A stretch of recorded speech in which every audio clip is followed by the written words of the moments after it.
The practice of mindful breathing is very important.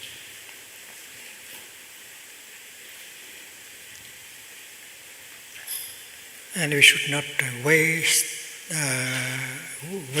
until the strong emotion come in order to practice. We have to train ourselves with that practice so that when the emotion comes, naturally you remember to practice.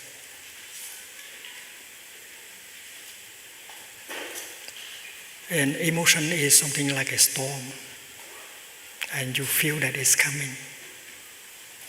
And if you notice that the strong emotion is coming, you prepare yourself in order to receive it and to handle it. Drop anything you are doing, sit down or lie down and wait for it while practicing mindful breathing. In the sitting position or in the lying position, you breathe in and you become aware of the rising and falling of your abdomen. This is a deep breathing. For a strong emotion, we need deep belly breathing. We breathe in such a way that our stomach will rise as high as possible. And when we breathe out, we bring it down as much as possible. If you are in a sitting position, you may like to put your hand here to feel the rising and falling of your abdomen. Or if you are in a lying position, you may do the same. Instead of staying here on the level of the brain and you bring your mind down, you focus your attention down here on the level of the navel. You know, when there is a storm, when you look at the window, you see the tree standing in the storm. And if you look at the top of the tree, you'll see that the branches and the leaves will swing back and forth violently according to the wind. So the level of our brain is like the top of the tree. Don't stay there in the time of a storm. Bring your attention down to the level of the navel. And that is why it's good to observe the rise and fall of your abdomen while breathing in and out. In the sitting position or in the lying position, just focus all your attention on your in-breath and the rising of your abdomen. That's simple enough. And during that time, keep alive the kind of insight that we already have. I am much more than my emotion. I am form, feelings, perceptions, mental formation, consciousness. I am much more than one emotion. An emotion is something that comes, stays for some while, and will have to go away. I don't have to die just because of one emotion. I know I can handle an emotion with the practice of mindful deep breathing. I have survived emotions before. So we have that kind of insight we should remember, we should recollect. Mindfulness means also recollection. You have insight, you know things, but you do not know how to make good use of what you know. You have the insight, and you should know to make good use of your insight. The young person She's overwhelmed by that strong emotion. She believes that she is only the emotion. She does not know that she is much more than one emotion. And she believes that the only way to end the suffering is to go and kill herself. That is a wrong perception. And that is why we have to remind her that she is more than a perception. That a perception is impermanent. It comes and stays for some time, and you have to go.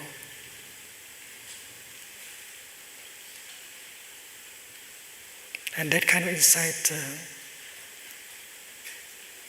we can transmit to her, to him. Maybe later on our portable telephone will have that function, reminding us.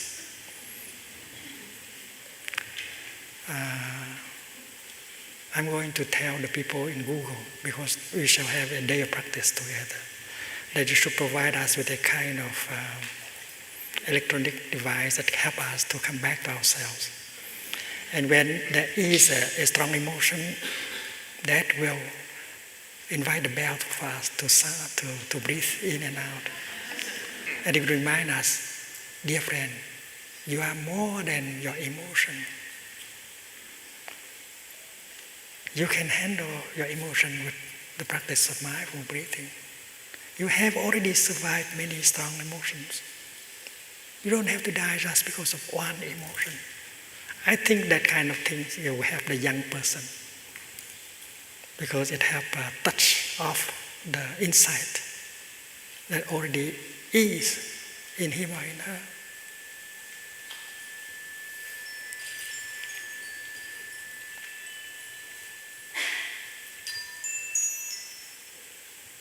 And just remember, just keep that insight alive and practice deep breathing, and you can survive the strong emotion very well. And when the strong emotion is gone, you say that next time it can come, I know how to handle, I'm not afraid. And if a mother knows how to do it, she can help her son, little boy or little daughter to do it. When the little boy has a crisis, a strong emotion, darling, hold the hand of mommy. Shall we breathe together? Let us breathe in. Oh, our stomach is rising.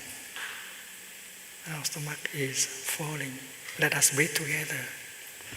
Mother and son, mother and daughter. You can use your mindfulness, you can use your energy to help the child to focus his attention on the in-breath and out-breath. And you can help, and together you will allow the emotion to stay and for some time and to go. Because we are a practitioner, we can transmit to the child our energy, our practice.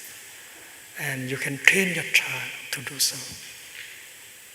And if you can train students and children to do that, we may save their life. Because later on, confronting a strong emotion, then remember to practice. And they are not going to kill themselves. Because the number of young people killing themselves is very big in each country. In France, in Great Britain, United Kingdom, the young people kill themselves quite a lot. So the mindful breathing is to help us calm down our body, calm our feelings, our emotions.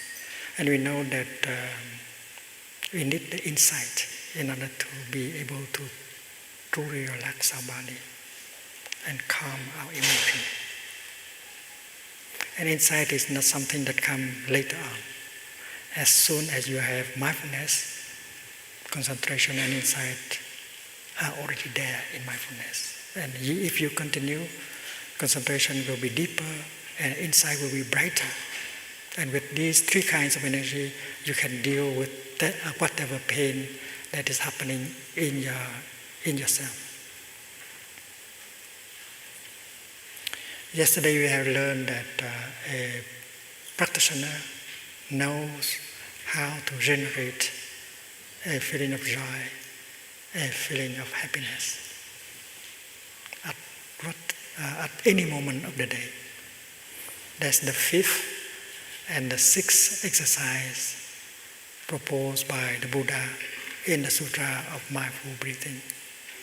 The fifth is to generate a feeling of joy, thanks to mindfulness. Because with mindfulness, you recognize the many conditions of happiness that you already have in the present moment. And you make joy possible right away. You make happiness possible right away. And that is the art of happiness. A good practitioner is capable of generating joy and happiness in his daily life, in her daily life, to nourish himself and to heal himself. And then a good practitioner also knows how to handle the pain in him or in her. And mindfulness is the kind of energy that helps you to recognize the pain, to smile to the pain.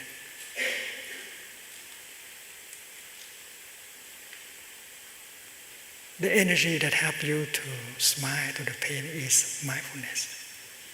You are not overwhelmed by your pain if you know how to smile to it. Hello, my little anger.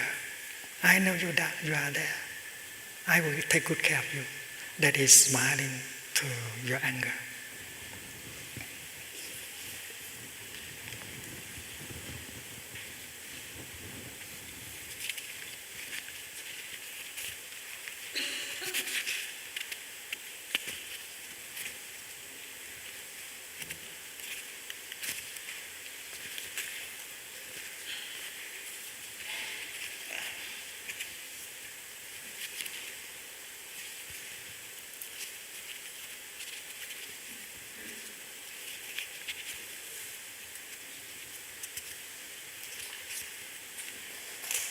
I have smile to your body, but I don't have smile to your anger here. So as a practitioner, we should be able to smile to our anger, to our irritation. Smiling to it means you are aware of it. You don't try to suppress or to run away from it. And with the energy of mindfulness, you are strong enough to be with your anger, to be with your irritation, to be with your loneliness. And the first function of mindfulness is to recognize things as they are. The second function of mindfulness is to embrace and calm it down. Because mindfulness is a kind of energy. Your anger is another kind of energy.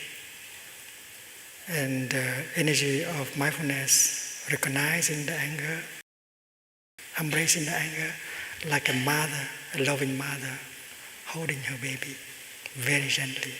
And you get a relief after a few minutes of practice. And that is the art of suffering. How to recognize the pain in you. How to calm down the pain in you. We have to train ourselves to do it. And we get a relief. And with other exercise of mindful breathing that follow, we can completely transform the pain, the afflictions in us. And we know that there is a deep connection between suffering and happiness. And we have learned that suffering plays a very important role in creating happiness. It's like the role of the mud in creating the lotus flower. Without the mud, you cannot create lotus flowers. The same thing is true with suffering and happiness. You need the suffering in order to, as materials, raw materials, in order to create happiness. And we know that there's enough suffering already there. You don't have to create more. The problem is to learn how to make good use of the suffering in order to create happiness. The problem is how to make good use of the garbage in order to create flowers. Because looking into a flower, you see the sunshine, you see the rain, you see the compost that has helped nourish the flower. And the compost is made of garbage. Garbage is suffering.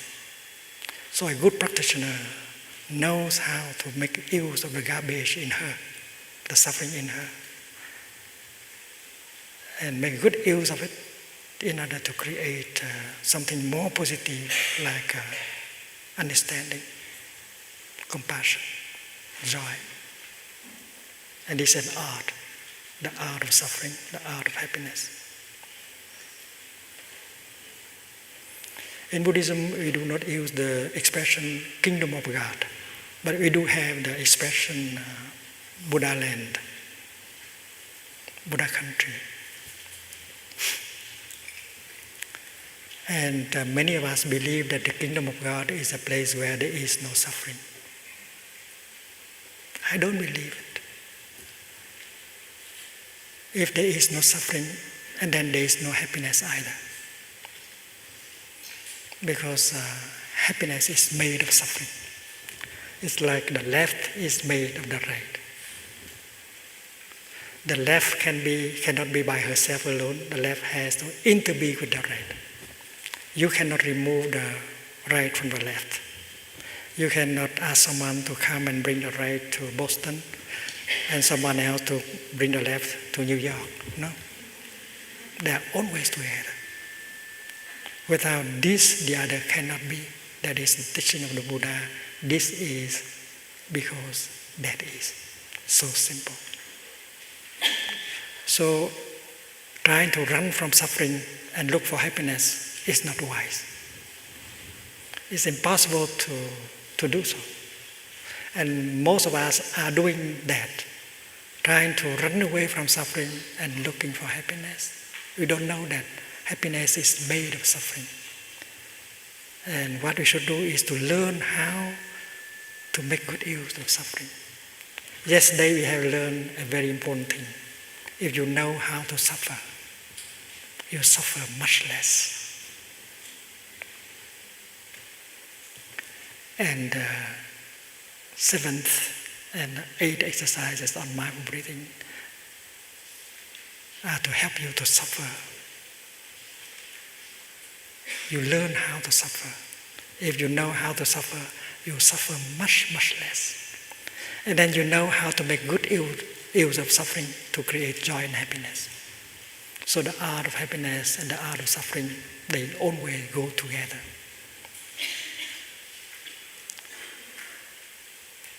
The kingdom of God is not a place where there is no suffering.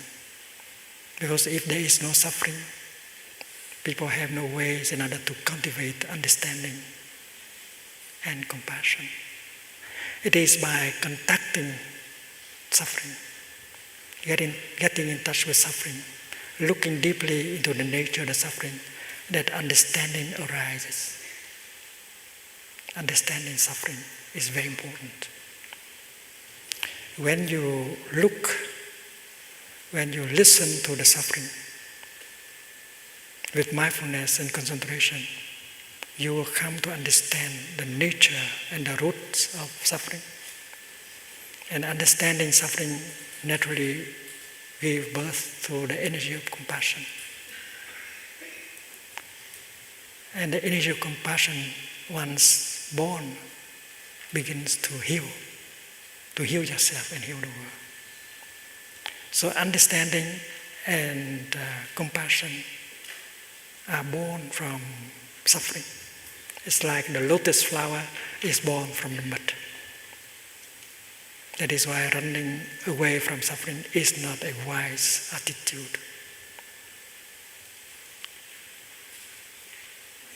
You don't want to send your children to a place where there is no suffering, do you? Because in such a place, your child, your son, your daughter never have a chance to learn how to understand and how to love. And that is why there is suffering in the kingdom of God. So my definition of the kingdom of God is a place where people know how to make good use of suffering in order to create happiness and love.